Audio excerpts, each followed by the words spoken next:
I wasn't supposed to be there that day. That's the thing nobody tells you about moments that change everything. They never arrive when you're ready. They find you when you're just standing somewhere, doing nothing important, thinking about what you're going to eat for lunch.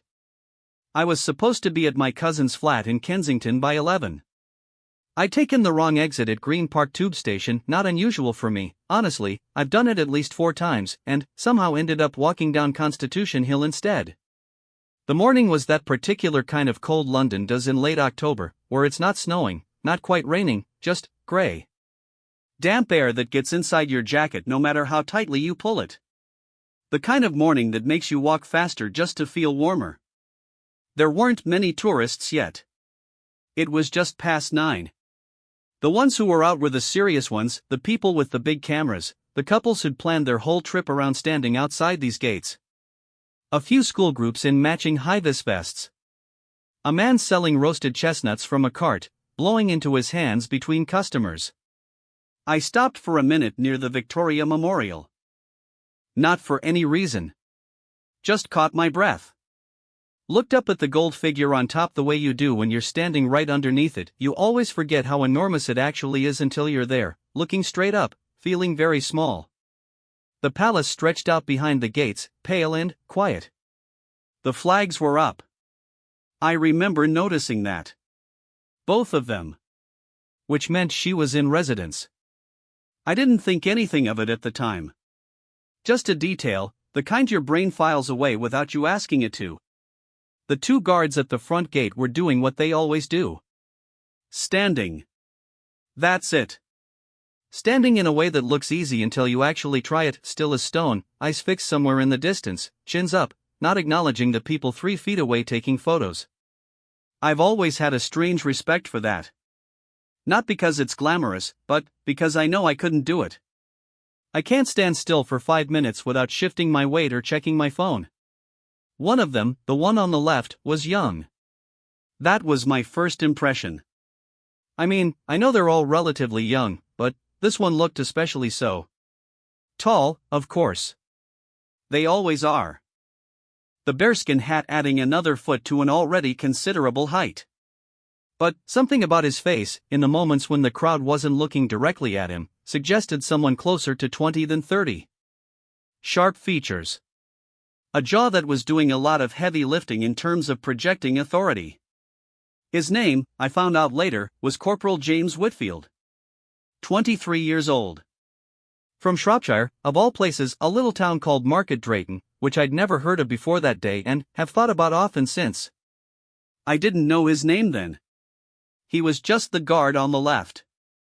I stood near the memorial for maybe 10 minutes, scrolling my phone, not really in any rush anymore. My cousin had texted to say she was running late anyway. So I had time. And, something, I genuinely can't explain this better than just saying it, something made me not leave. The crowd at the gates was modest. 20, maybe 25 people. A Japanese couple with a professional-grade camera setup. A tall American man in a red jacket who kept narrating everything quietly to his wife, like a tour guide who hadn't quite finished his training. A group of teenagers who were more interested in their own phones than the palace. 2 older women, French I think, sharing a thermos of something that smelled wonderful from where I was standing. And, then, the convoy arrived. You get a feeling before you see it, when something official is moving through London. There's a shift in the way traffic sounds. A low kind of clearing, like the city is making room. A police motorcycle first, slow and deliberate, and then the gap, and then the dark car with the small flags on the bonnet.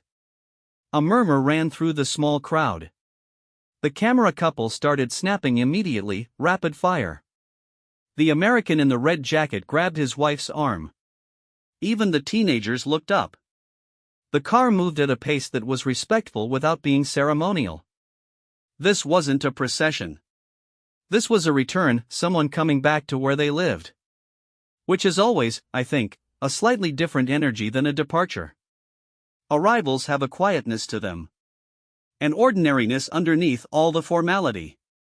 The gates began to open. What happened next, I've turned over in my mind so many times. I've described it to people at dinner tables, at work, to my cousin who I eventually did reach that afternoon, still slightly shaken. And every time I tell it, I notice different things. Memory is funny like that. It keeps revising itself. But here's what I know for certain happened. In the order that it happened, the car slowed as it approached the gate. Corporal James Whitfield, the young guard on the left, stepped forward. Not stepped forward in the sense of moving into position. That would have been normal. He stepped forward in a way that was clearly not part of any protocol I'd ever seen or read about. 3 steps, maybe 4, placing himself in the path of the vehicle in a way that was unmistakable. The car stopped. The crowd went very quiet. That particular kind of quiet that happens when a group of strangers collectively senses that something is wrong but nobody yet knows what. The American in the red jacket said, quietly, "What's he doing?" Nobody answered him. I want to try to describe what it felt like to watch a Buckingham Palace guard break protocol, because I don't think I've ever quite gotten it right in previous tellings. It wasn't dramatic in the way films make things dramatic. There was no music. No slow motion. The light was flat and gray, as I said. The roasted chestnut man was still there. A bus went past on the road behind us, which felt almost surreal, the absolute normality of public transport continuing while something clearly abnormal was unfolding 20 meters away. What made it extraordinary was the precision of the wrongness. These guards, you've seen them, everyone has, they operate within a framework so rigid, so deeply rehearsed, that any deviation from it is immediately, viscerally obvious. Like a piece of music where a single note is off. You might not be able to name the note. You might not even read music. But, you know. You feel it in your chest before your brain processes it. Corporal Whitfield had placed himself in front of the vehicle. His posture was still guard straight, that was the strangest part. He hadn't abandoned form. He was still standing like a soldier. But he was standing in the wrong place. And his right hand, and I remember this specifically, was raised. Not in a wave. Not in a signal I recognized.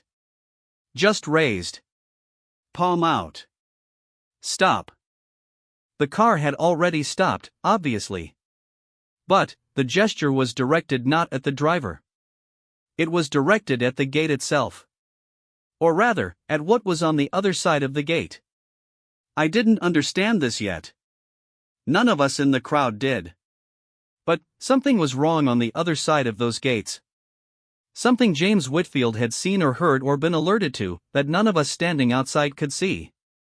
And he had made a decision, in the space of what must have been 2 or 3 seconds, that his position in front of that vehicle was necessary. The 2 motorcycle escorts had stopped as well. I could see one of the officers speaking into a radio. Quick, clipped words I was too far away to hear. The rear window of the vehicle lowered. And I remember holding my breath without meaning to, the chestnut smoke drifting past my face, the gray sky pressing down on everything, and thinking, with the particular clarity that sometimes comes in strange moments, this is one of those days you'll remember. The window came down about halfway. In the gap, partially visible, was Queen Camilla. Now, I want to be careful here, because I think a lot of accounts of things like this get inflated. People see what they want to see. They remember conversations that were almost certainly too far away to have been heard. They assign expressions they couldn't have made out at that distance. So I'll tell you only what I could actually observe, from where I was standing, which was a fair distance back from the gates. She was looking forward. Not at Whitfield directly, but towards whatever it was that Whitfield was focused on. Her expression, and this I could see, because the window was down and the light, for just a moment, fell on her face, was not panicked. It was concentrated. The expression of someone who was paying very close attention. There was an exchange. Brief. I could see Whitfield's head turn slightly, responding to something being said from the car. I couldn't hear words. I saw posture. His remained rigid. Hers, from what little I could observe, leaned slightly forward. 40 seconds, perhaps. 50. Then, Whitfield stepped aside. The car moved forward, through the gates, and was gone. The gates closed. The crowd exhaled collectively.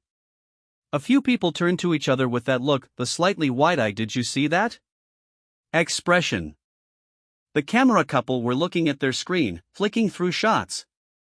The American said something to his wife that made her shake her head. I stood there for another moment, my hands in my pockets, staring at the gates. Whatever had happened on the other side, I still didn't know. None of us did. Not yet. But I wasn't going to leave. Not now. Not when a 23-year-old guard from Market Drayton had just put himself between a royal vehicle and something none of us could see. The crowd started to thin after the car disappeared. That's the thing about spectators, once the main event seems to be over, most people move on. They got their photos. The American couple drifted towards the memorial. The school groups were already being herded by teachers in the direction of St. James's Park. Within 5 minutes, the gates were just gates again, and the remaining guard, the one on the right, the older one, had resumed his position as if the last 10 minutes had been completely unremarkable. Only Whitfield hadn't returned to position. He was still standing slightly off from where he should have been. Not dramatically off. A foot, maybe less. But I'd been watching long enough to know where the marks were, roughly, and he wasn't on them. He was staring at something inside the courtyard that I still couldn't see through the angle of the gates. About 7 of us were left. I noticed who was still there because it said something, I thought. The camera couple, the Japanese pair, had stayed. A young woman in a green coat who'd arrived after the car, slightly breathless, like she'd run from somewhere. An older man, white-haired, with a walking stick, who'd been there before I arrived and showed no signs of leaving. And me. We weren't a crowd anymore. We were witnesses. Without agreeing to be. The radio crackled at the gate. I'm not close enough to hear what's said. But I see Whitfield's hand move to the receiver at his shoulder. His head dipped slightly, not bowing, just the unconscious lean of someone trying to hear clearly. He responds. Short, clipped, the way military people talk on radios. Then, his hand drops. He looks up. And, I want to try to get this right, this is the first moment I see something break through the composure. It wasn't much. You would have missed it if you weren't looking, and most people weren't. Just something in his eyes that shifted. An adjustment behind the discipline. Not fear. Not quite. Something closer to the look you see on someone who has just been told that the decision they made was the right one, and the relief of that knowledge arrives before they have time to suppress it. He exhaled. Not loudly. But I saw his chest move. About 20 minutes passed. I'll be honest, I kept checking my phone, half expecting my cousin to call, half hoping she wouldn't yet. The temperature had dropped another degree. I'd bought a bag of chestnuts from the man with the cart, more for the warmth of holding them than hunger, and I was standing near the base of the memorial, eating them one by one, my eyes on the gate. The older man with the walking stick had moved to stand near me. I don't know when. He was just suddenly there. He didn't introduce himself. Just tilted his head toward the gate and said, quietly, something got in. I looked at him. Sorry? Animal, probably. He said it in a very matter-of-fact way. Happened before. Fox, that time. Created quite the scene. He paused. Could be a dog. Could be something else. He said something else in a way that made it clear he didn't want to be more specific standing outside a royal residence. How do you know? I asked. He smiled slightly. I don't. But I've been coming here for 31 years. Standing here, watching. Not obsession, just habit. The way some people go to the same cafe. He looked back at the gate. The way that boy moved. He saw something first. Whatever it was, it had already made it into the outer yard. The car was about to drive in. I thought about that. He stopped the car, I said. So they wouldn't drive into whatever it was, yes. The old man offered nothing further on what the whatever might have been. just nodded, once satisfied at his own interpretation, and returned to looking at the gate. Here is what I was told, later, through a combination of sources, a conversation I ended up having with one of the press liaison staff at a function I attended the following spring, a piece in a broadsheet that ran 4 days after the incident with just enough detail to confirm what I already suspected, and, most valuably, a short exchange I had with a woman who worked in the palace kitchens and who, sitting next to me on a train from Paddington to Bristol 18 months after the day in question, recognized my description and, quietly filled in several gaps. Her name was Moira. She'd worked in the kitchens for 11 years. She told me the story the way people tell stories they've been carrying around for a while and are relieved to finally set down. There had been, as the old man with the walking stick suspected, an intruder. Not, as you might imagine, a person who had scaled a wall. This had happened before, infamously, and the security upgrades since were significant. No, this intruder had entered in a far more embarrassing and, frankly, very British fashion, in the back of a delivery vehicle. A florist's van, specifically. The kind that comes twice a week during certain months with arrangements for the staterooms. The driver was entirely uninvolved, he'd been in position for years, vetted, trusted completely. But, on this particular October morning, the van had stopped briefly on Buckingham Gate to let another vehicle pass, and, in that brief stop, in the chaos of London morning traffic, a man had opened the unlocked rear doors of the van and climbed in. Not violently. Not dramatically. Just got in. Pulled the doors closed. Hid himself behind a quantity of white chrysanthemums. When the van entered the outer service yard, the man emerged. He was, by all accounts, not a threat in any conventional sense. Confused was the word Moira used. A man who was clearly not well, who had in some way convinced himself that he needed to speak to someone inside. He wasn't carrying anything. He wasn't aggressive. He was just there. Standing in the outer yard in a coat that was too light for the weather, looking around with the expression of someone who has done something and is not entirely sure what to do next. The staff member who spotted him had raised the alarm immediately. But, the timing was almost perfectly terrible. The alarm went up at the same moment the convoy was approaching the main gate. Corporal James Whitfield, at his post at the front gate, received the alert in his earpiece. He had approximately 4 seconds to make a decision. The car was moving. The gates were opening. If the vehicle moved into the courtyard, it would drive directly past the outer service area where the man was standing. I think about those 4 seconds a lot. 4 seconds is nothing. It is the gap between one breath and the next. It is 2 lines of a song. It is not, under most circumstances, enough time to think clearly about anything. But Whitfield moved. Not rashly. Not in a panic. He stepped forward and put himself in the path of the vehicle with his hand raised, and he held that position, held it against every protocol, every training instinct that says you do not stop a royal vehicle, you do not deviate from your post until the radio confirmed the situation was contained. 53 seconds, total. From the moment he stepped forward to the moment he stepped aside. 53 seconds. Now here is the part one want to describe carefully, because this is the part that most of the brief press coverage missed, and it was the most important part, I think. The most human part. The window. The window of the car had come down. And, yes, there had been an exchange. Brief. And, I'd been too far away to hear it. But, Moira, bless her, eating her train sandwich and, not looking at me directly, just staring out at the grey fields passing, told me what was said. Well. She told me what she'd been told was said, by someone who'd been close enough to hear it. So it's second-hand and, I'll give it to you as such. The window came down. And, the Queen said, not with alarm, but, with a directness that apparently startled the protection officer in the front seat, what is it? Not, what's happening. Not, is there a problem. Just what is it? The question of someone who has already processed the unusual behavior and skipped straight to wanting information.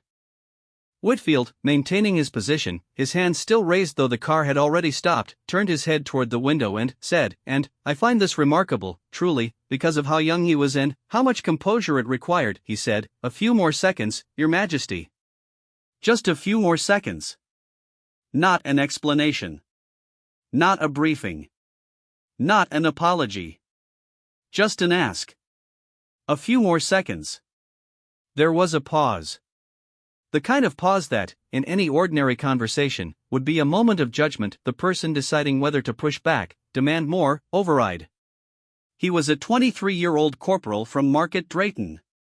She was the queen. The power differential was not subtle. She didn't push back. She said, according to Moira's account, "All right." 2 words. And then, she sat back and waited. The man from the florist's van was removed quietly from the service yard within 4 minutes of the alert. He didn't resist. He was given something warm to drink, from what Moira said, by a staff member who'd had the instinct that he needed it. He was taken in a plain vehicle, no lights, no drama, and it was dealt with in a way that never made anything higher than a brief inside paragraph reference in one paper 4 days later. And Whitfield stepped aside. And the car moved forward. And the gates closed. I stood outside those gates for almost another hour. Not because I knew what had happened. I didn't, not yet. I stood there because of something I couldn't name, some feeling that the morning wasn't finished. That I was meant to stay just a little longer. The chestnut seller packed up at 11. Gave me a nod as he pushed his cart past, which felt oddly like acknowledgement, though he couldn't have known why I was still there. The old man with the walking stick left around 10:30. He said goodbye in the direction of the gate as much as in my direction. The young woman in the green coat, the one who'd arrived breathless, as if she'd run to catch something, was still there when I finally turned to go. Standing with her hands in her pockets, looking at the gate with an expression I recognized because I'd been wearing it myself. The expression of someone trying to memorize something they couldn't quite see. I didn't speak to her. I wish I had. Maybe she'd seen more than I had. Maybe she'd seen nothing and was there for completely different reasons. That's the thing about being a witness to something. You're never the only witness. But you're always, in some sense, alone in what you saw. The sky had lifted slightly by the time I left. Not sunshine, not that day, but a lighter gray, the kind that suggests the possibility of sun somewhere behind it. I walked back along Constitution Hill with my hands in my pockets and the smell of the roasted chestnuts still faint in my coat. I texted my cousin, on my way. "You won't believe the morning I just had." She replied, "Was it the fox again?" I almost laughed. "Not this time," I typed. This was something else entirely. People ask me, when I tell this story, what happened to the guard? It's always the first question. Before they ask about the man in the van, before they ask about what the Queen said, before they ask how I felt standing there watching it, they ask what happened to him. And I understand why. There's a particular anxiety people carry about doing the right thing in a way that breaks the rules. We've all been there in smaller ways. We've all had the moment in a meeting where we interrupted someone more senior because we knew they were wrong, and then spent the rest of the day wondering if we'd pay for it. A 23-year-old corporal stopping a royal vehicle with his hand. Whatever the outcome, even if the outcome was entirely justified, even if everything he did was correct, the fact of that deviation from protocol was recorded. Witnessed. There were cameras. There were protective officers in the front of that car. There were his superiors who would want an accounting of those 53 seconds. So what happened to him? I'll tell you. But I want to get there properly, because the straight answer without the context doesn't carry the weight it deserves. My cousin Margaret, she'll kill me for using her name, but honestly she never reads anything I write, had worked adjacent to military circles for years through a charity she ran connected to veterans' welfare. Not household division specifically, but close enough that she knew people who knew people, which in London is how almost everything works. When I arrived at her flat that morning and told her what I'd seen, she listened in the way she does, quietly, with occasional small interjections to get specific details, and, when I finished, she sat with it for a moment the way she does when she's thinking rather than just responding. "He'll be reviewed," she said. Standard. Anything that involves a deviation during a vehicle movement, it's automatic. But he was right, I said. There was a man in the yard. Doesn't matter, in terms of process.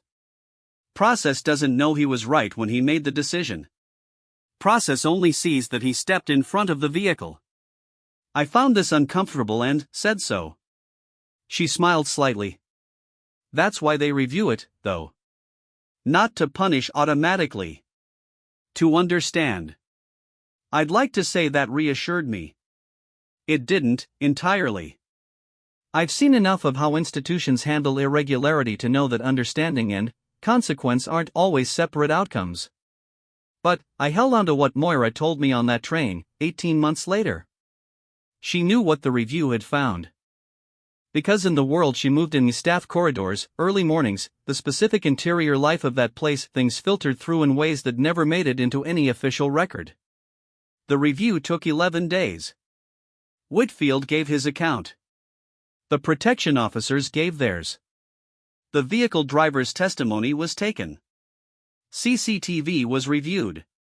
The timeline was reconstructed, second by second. And, at the end of 11 days, the finding was, in the language of these things, that Corporal Whitfield's actions had been proportionate and appropriate given the information available to him at the time of the incident. Which is, in the language of military review boards, about as close to you did the right thing as it gets. Moira paused when she told me this part. She was looking out the window. The train had gone through a tunnel and come out the other side into flat Somerset fields. And then, she said, there was the other thing. The other thing, and this is the part that I genuinely didn't expect, that no coverage had touched on, that I've thought about more than any other element of that morning's events, was a letter. Not an official letter.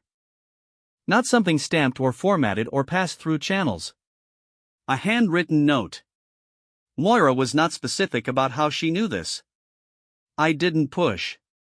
I had the impression it was the kind of knowledge that had been shared quietly, in the way that matters to people who know it is significant and want it to survive somewhere even if it can't be spoken about loudly. The note had been sent to Whitfield's commanding officer about a week after the incident, with the clear understanding that it was intended to reach Whitfield himself. Moira didn't tell me word for word what it said.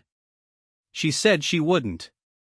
But she summarized it in a way that I believed completely, because of how she said it, quietly, without drama, her sandwich set down, both hands in her lap.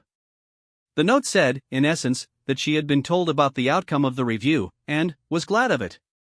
That she wanted it known that in the moment in question, the 53 seconds, she had not been frightened. She had been, in the word Moira used to summarize it, confident. Confident because of the manner in which the request had been delivered. Not explained, not justified, just asked for. A few more seconds. And she had felt, in that asking, something she trusted. She didn't say he was brave, Moira said.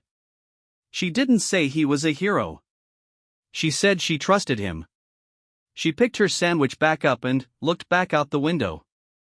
I think, she said, half to herself, that's better.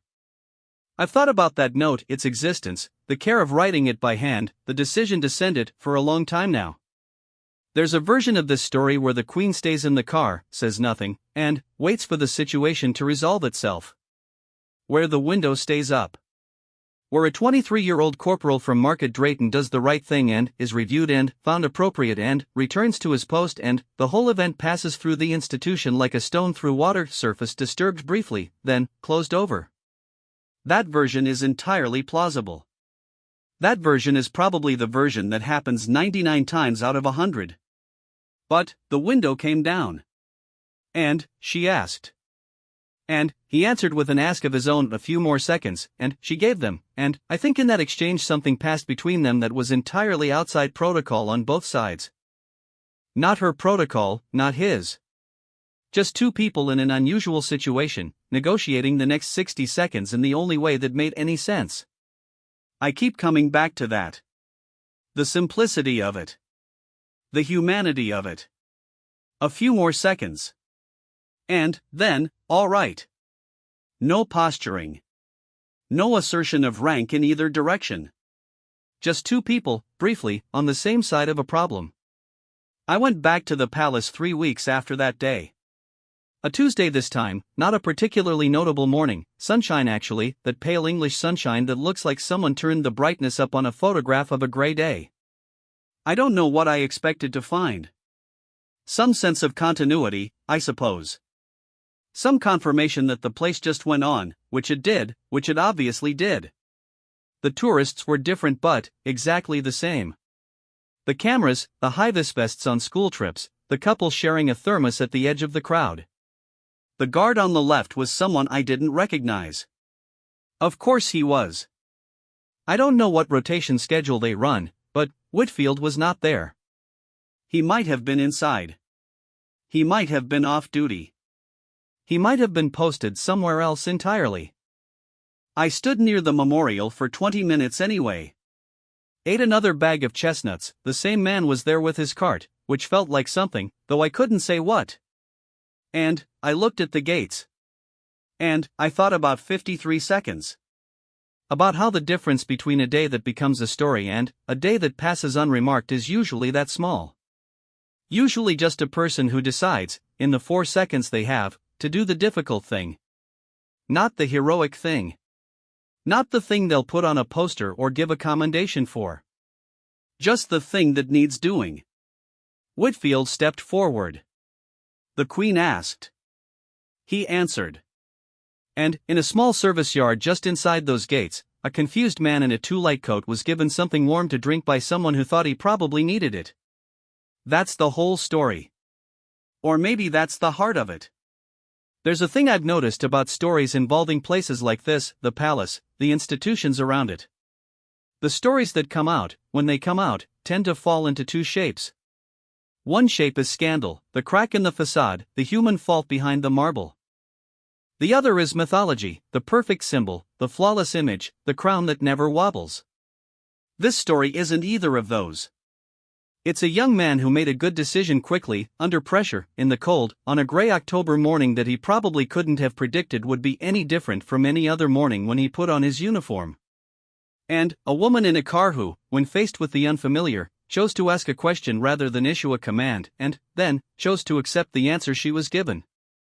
I don't know what those choices say about either of them beyond themselves. I don't want to push the moment toward a conclusion it doesn't ask for. I just know what I saw. 53 seconds. A few more seconds. All right. And the gates, afterwards, closing as they always close, firmly, finally, the world outside going back to its business, the chestnuts still warm in my hands. The last time I spoke to my cousin about it, we were walking in Kensington Gardens, maybe a year later. She'd heard, through her own channels, that Whitfield had been promoted, not spectacularly, not with fanfare, just the natural progression of a person who does their job well and is noticed for it. Margaret said, he'll be fine, you know. They know how to look after people who deserve it. I wasn't sure if that was true universally. I suspected it wasn't. But, in this particular case, it seemed to be. We walked in silence for a bit. Funny thing, she said eventually. What? You weren't even supposed to be there. She wasn't making a deep point. She was just noting the fact. But, it sat with me anyway, the way facts sometimes do when they arrive with the right timing. No.